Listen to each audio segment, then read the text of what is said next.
gouvernement lance un appel à la mobilisation. Voilà tout pour les titres, mesdames, messieurs. Bonjour et merci de nous avoir choisis pour vous informer à travers cette grande édition matinale. Le chef de l'État, Félix Antoine Tshisekedi Tshilombo, s'est entretenu hier à la Cité de l'Union africaine avec une délégation chinoise conduite par la vice-présidente du Comité national de la conférence consultative politique du peuple chinois. Au menu des échanges, la consolidation du partenariat stratégique entre l'Afrique et la Chine.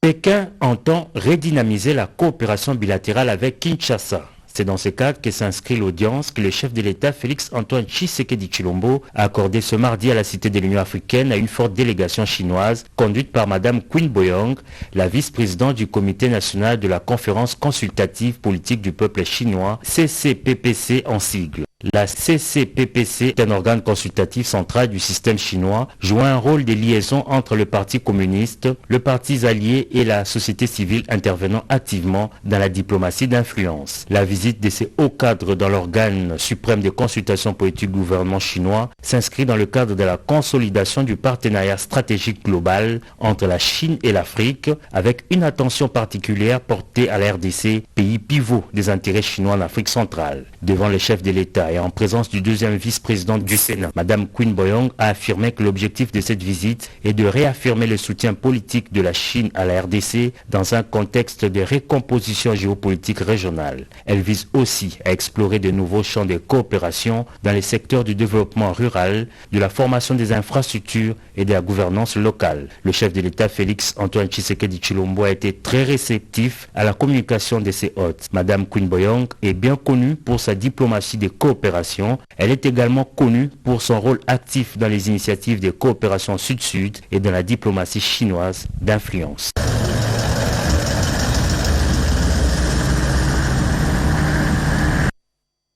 Une grande croisade se prépare à Kinshasa dans le tout prochain jour. Ce méga culte sera organisé par le pasteur américain Benny Hill et soutenu par le réseau des leaders religieux influents de l'Afrique. Le sujet était au menu des échanges que le président de la République a accordé au pasteur ougandais Robert Kanyanja, l'un des membres du réseau.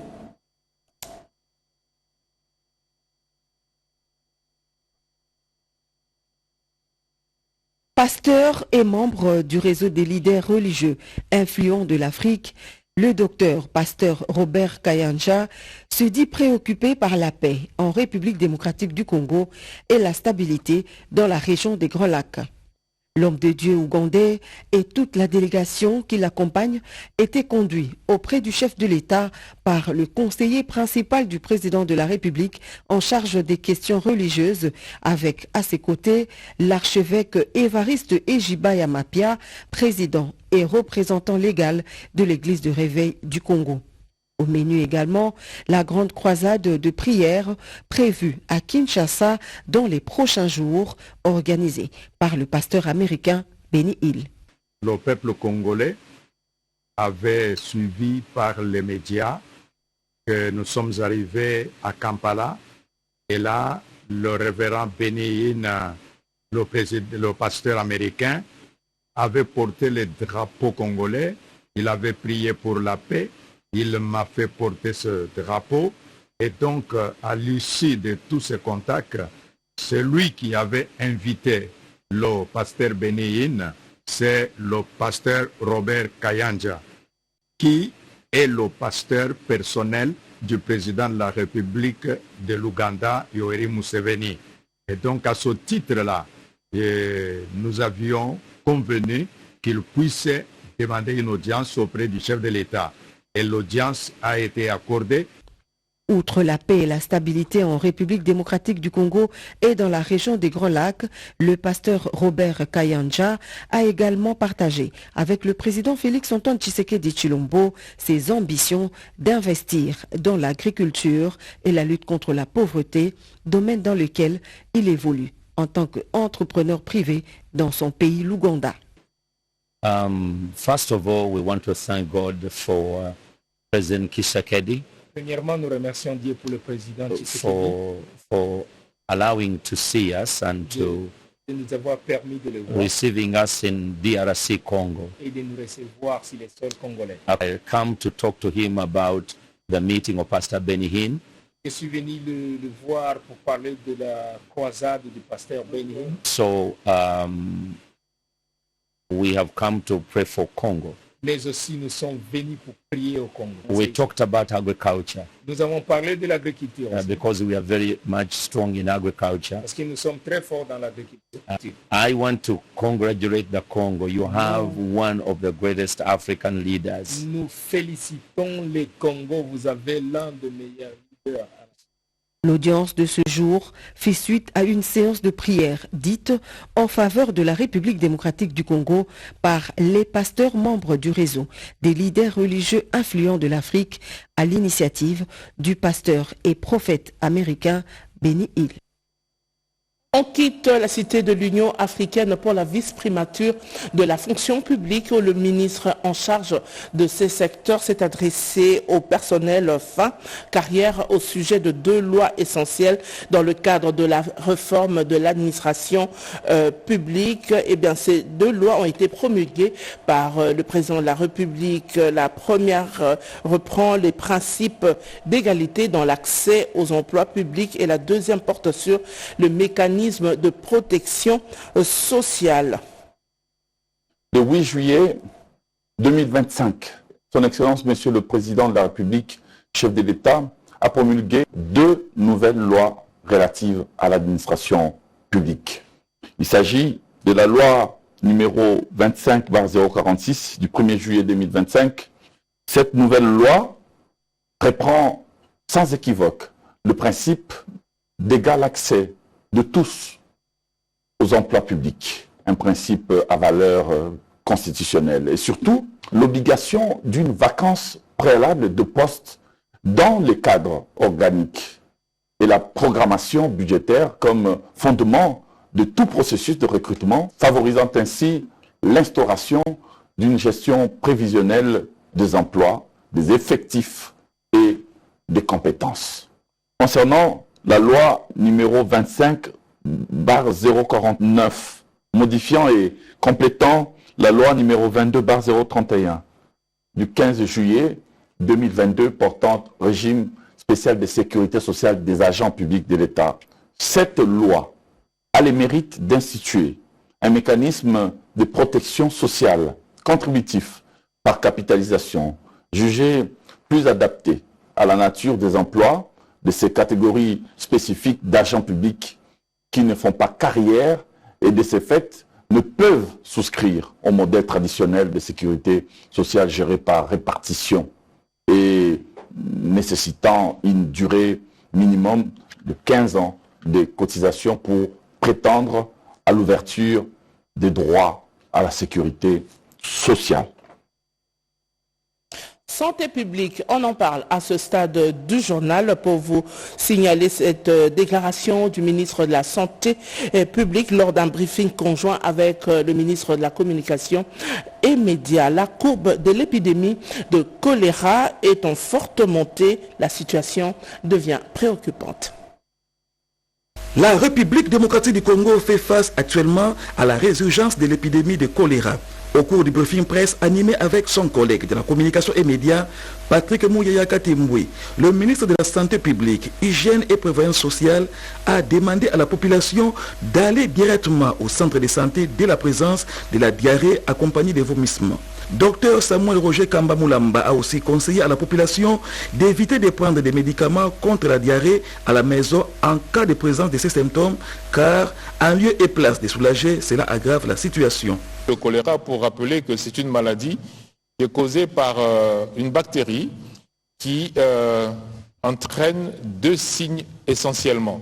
C'est la diarrhée et les vomissements. C'est une diarrhée très profuse et des vomissements très profus aussi qui peuvent entraîner malheureusement le décès très rapidement parce qu'on se vide littéralement. Ne prenez pas les médicaments vous-même. Et ça, j'insiste beaucoup parce que c'est un piège. Si quelqu'un a cette diarrhée et qu'il prend des médicaments contre la diarrhée, eh bien, c'est seulement la sortie de l'eau qui est fermée. Mais dans le corps, on continue à se vider. Ce qui fait que ça va gonfler dans le ventre, mais en réalité, vous êtes en train de vous vider parce que vous avez seulement fermé la sortie. Et donc, ne prenez pas les médicaments vous-même. Allez rapidement au centre de santé. Dans son adresse, Patrick Mouyaya Katemboué, porte-parole du gouvernement, a exhorté la population à cultiver le lavage régulier des mains. Le président de la République na conseil de ministre le 4 juillet, alobaki na ministre à santé, pe na bisonyo soto sala otobengi mobilisation accrue pour na makambo etali choléra. Ata oyoki na nusango nango ndinga na yote, yeba ke choléra ezali. Pour na lutter contre choléra et loko liboso, ata l'air Covid ezalaki awa recommandation ba pesa biso mingi na hygiène eza ko sukola maboko.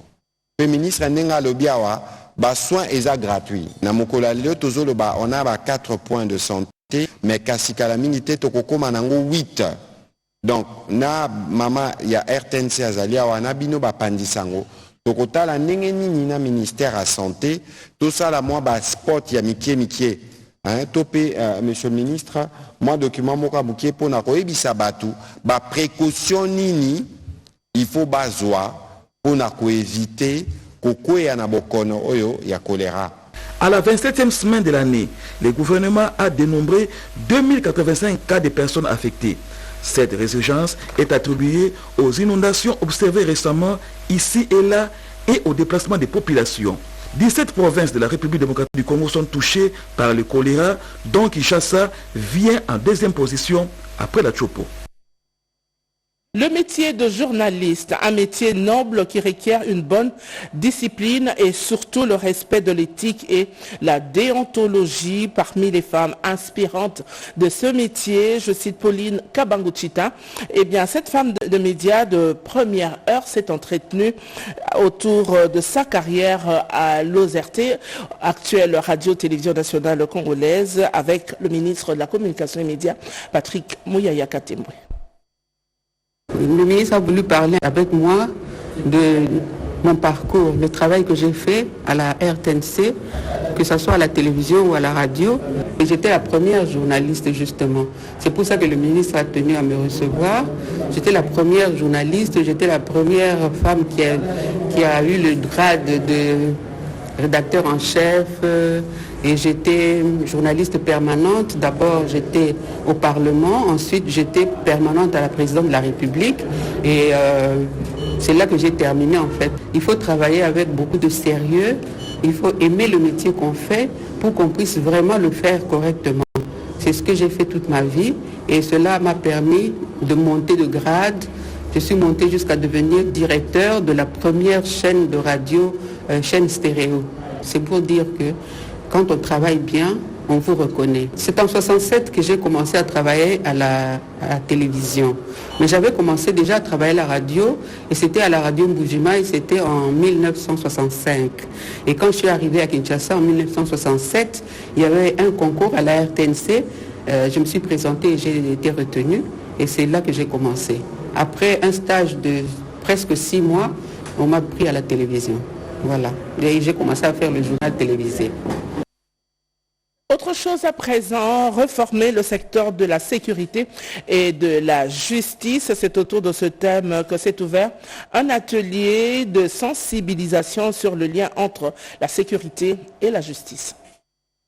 À travers cet atelier d'échange et de sensibilisation, les participants venus des différents secteurs des forces armées, de la justice, de la sécurité et de la société civile, sans être exhaustifs, réfléchissent sur le renforcement des liens et des synergies entre les secteurs de la sécurité et de la justice pour une réforme efficace, durable et centrée sur les droits humains en RDC. Je suis convaincu que la force de nos réformes résidera dans leur capacité à intégrer et à refléter les besoins et les attentes de notre population. Ensemble, nous avons la responsabilité historique de construire un Congo où la sécurité des citoyens sera effectivement garantie. Organisé par l'ONG Securitas Congo en collaboration avec la Haute Cour militaire, l'auditorat général de FARDC, ces assises bénéficient de l'appui technique et financier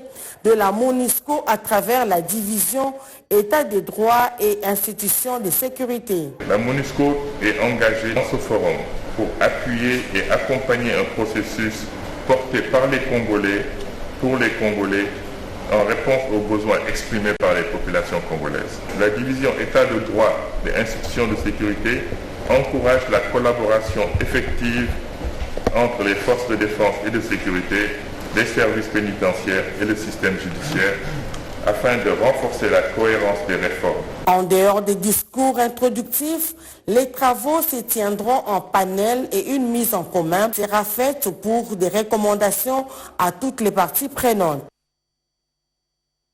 Deux structures de la présidence de la République, il s'agit de la cellule de gestion et de la qualité des performances et l'agence de développement du numérique. Eh bien, les responsables de ces deux structures étaient autour du coordonnateur du Conseil présidentiel de l'éveil stratégique. Le coordonnateur du Conseil présidentiel de veille stratégique, M. François Mwamba, a présidé une réunion technique de haut niveau à son cabinet, réunissant autour de lui deux piliers essentiels de la présidence de la République, la cellule de gestion de la qualité et de la performance, ainsi que l'agence pour le développement du numérique. Cette séance de travail s'inscrit dans le cadre du processus d'appropriation du système d'information pour le suivi des actions du gouvernement, SISAG en sigle, un outil numérique stratégique récemment adopté par le gouvernement destiné à améliorer la coordination, la transparence et la redevabilité dans l'exécution de l'action publique. L'enjeu de cette rencontre était de permettre aux services de la présidence, en particulier les utilisateurs potentiels du SISAG. L'objet de la réunion, c'était de voir au niveau du cabinet du président de la République les utilisateurs potentiels de cet outil et de voir comment la collaboration pourra se faire, notamment déjà entre les structures de la présidence, mais également, in fine, avec également le gouvernement. Mieux comprendre l'architecture de ce système, ses fonctionnalités clés, mais aussi son mécanisme de gouvernance. L'idée est d'assurer une implication structurée et efficace des acteurs institutionnels concernés dès les premières étapes de son déploiement. Aujourd'hui, son Excellence, Monsieur le Président de la République, de là où il est, partout où il est, dans le monde appelé à d'autres obligations, peut suivre en temps réel l'exécution, la matérialisation de sa vision au travers de l'exécution du programme d'action du gouvernement. Ça, c'est déjà une avancée majeure. Et donc, comme tout projet, nous n'allons pas nous arrêter aux difficultés anticipées, mais plutôt à l'avancée que représente l'implémentation de cet outil. Un accent particulier a été mis sur le rôle stratégique que pourrait jouer le CPVS en tant que structure de veille et de suivi de l'exécution des engagements du chef de l'État. C'est dans cette optique qu'il a été convenu d'élaborer une note technique détaillée formulant des propositions concrètes d'amélioration pour une collaboration technique plus fluide entre la présidence et les structures gouvernementales impliquées. Une organisation réussie nécessite une bonne préparation. Voilà pourquoi les batteries sont en marche pour la tenue à Kinshasa de la 47e Assemblée générale ordinaire de la Confédération africaine de football. Kinshasa s'apprête à accueillir le 6 octobre de cette année les travaux de la 47e Assemblée générale ordinaire de la Confédération africaine de football CAF.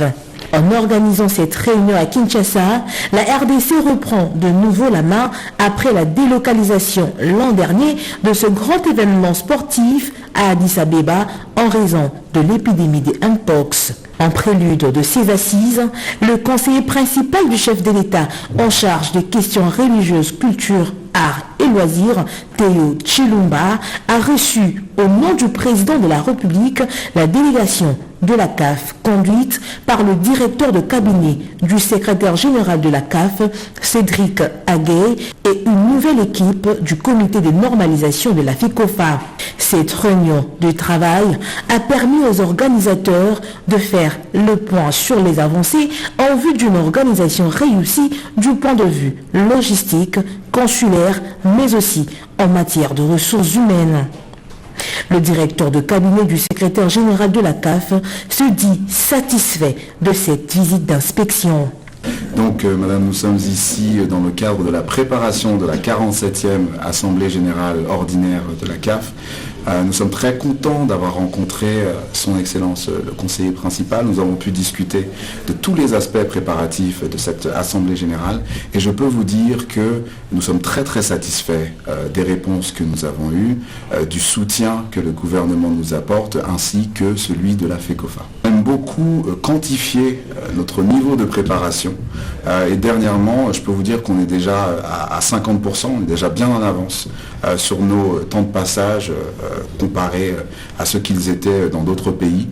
Donc je suis vraiment très très positif quant à l'organisation de cet événement à Kinshasa, qui est la ville du secrétaire général de la CAF et qui est une ville que nous aimons particulièrement. La FECOFA, de son côté, s'est dite honorée d'accompagner l'organisation de la tenue de cette 47e Assemblée générale. Nous avons été très honorés par cet accueil très chaleureux du conseil principal du chef de l'État pour les préparatifs de cette 47e session en RDC. Pour nous, c'est un grand honneur de recevoir les sessions, nous l'avons dit ici, et nous sommes très heureux que le gouvernement congolais et le chef de l'État, qui est un grand amoureux du football, d'accompagner l'organisation de cette session. Le rendez-vous est pris pour le 6 octobre 2025.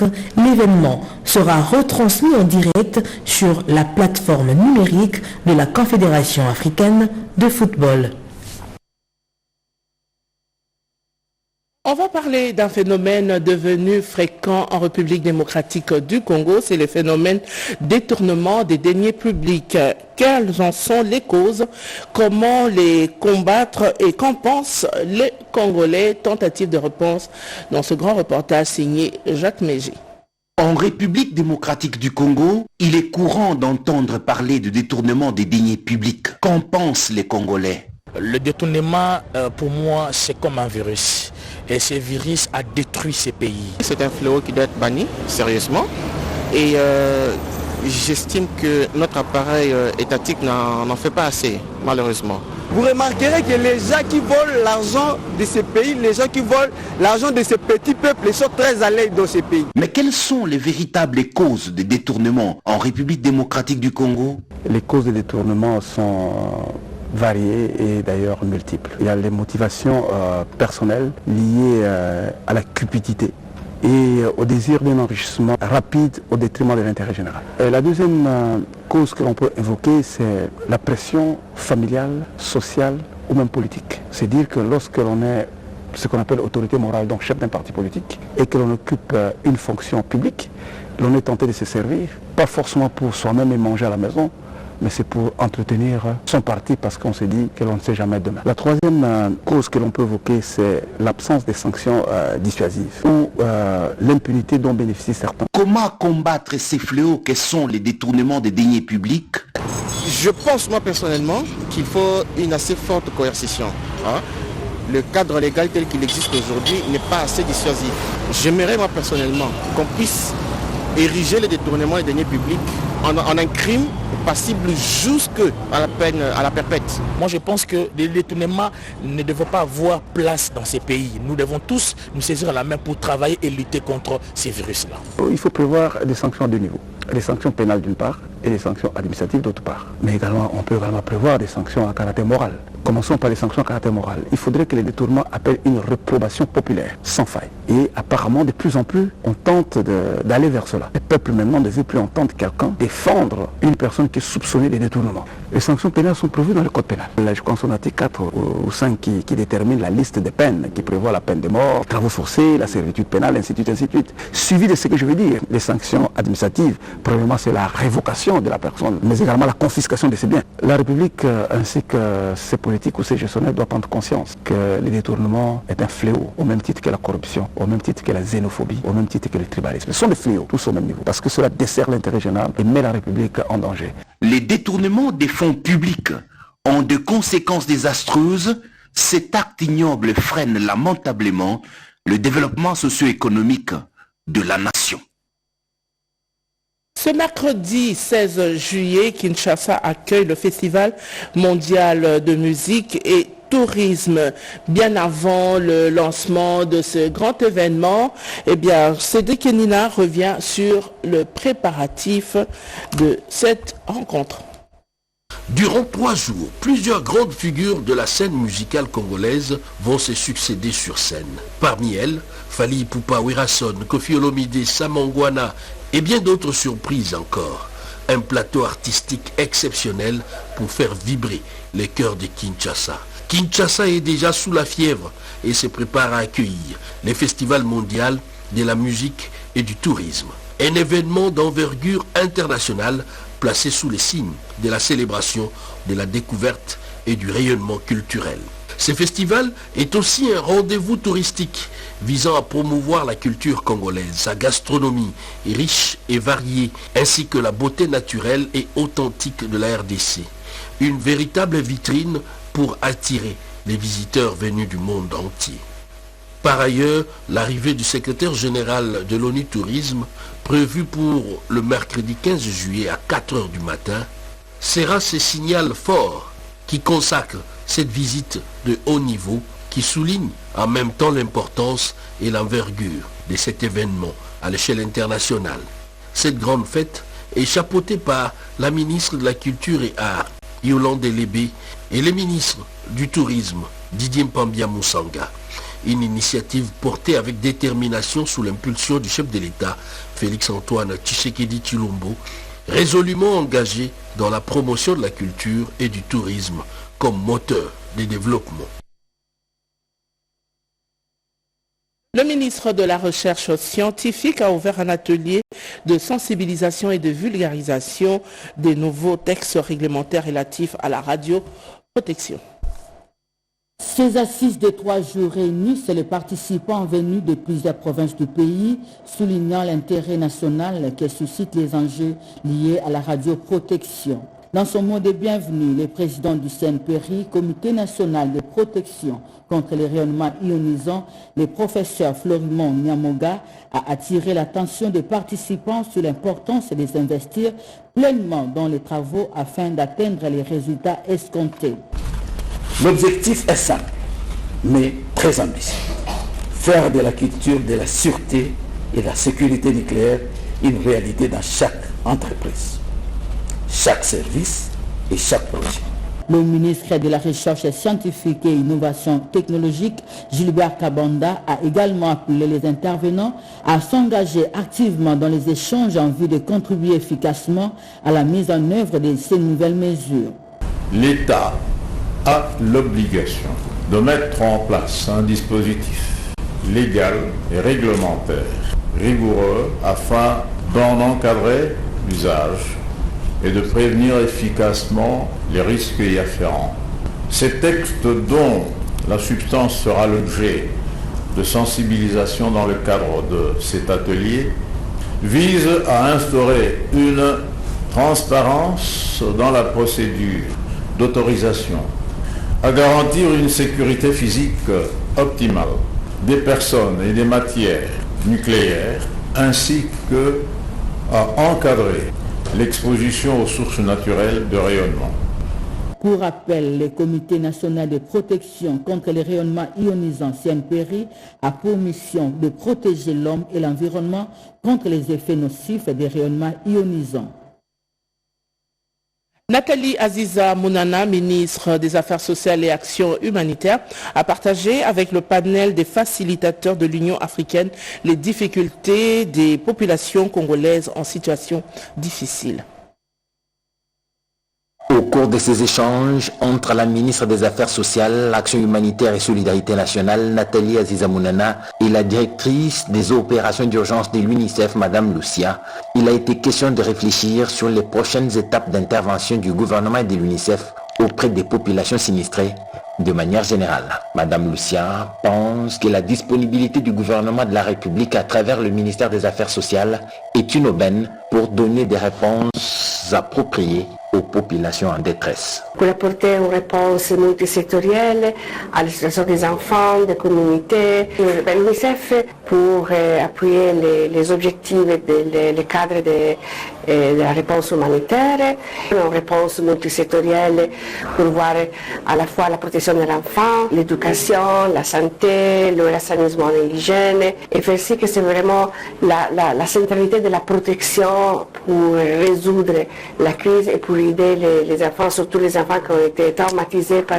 les conflits. Juste après, la ministre des Affaires sociales, l'Action humanitaire et solidarité nationale a rencontré leurs excellences Catherine Samba Panza, ancienne présidente de la République centrafricaine, et Salewo Zewde, ancienne présidente de la République fédérale démocratique d'Éthiopie. Toutes deux membres du panel des facilitateurs dans la médiation africaine pour la paix en République démocratique du Congo. Avec elle, la ministre Nathalie Aziza Mounana s'est apaisantie sur l'assistance urgente, la réinsertion communautaire, la promotion de la solidarité nationale et la valorisation des initiatives locales pour la paix dans la région des Grands Lacs et particulièrement dans la partie est de la République démocratique du Congo. Merci d'avoir suivi ce journal réalisé par Péchomo Bengaya Kasongo et Mamita Bangoulou, Alangalia et Joseph Nzezo ont concouru à la partie technique. Eh bien, l'actualité revient à 13h30. D'ici là, portez-vous bien.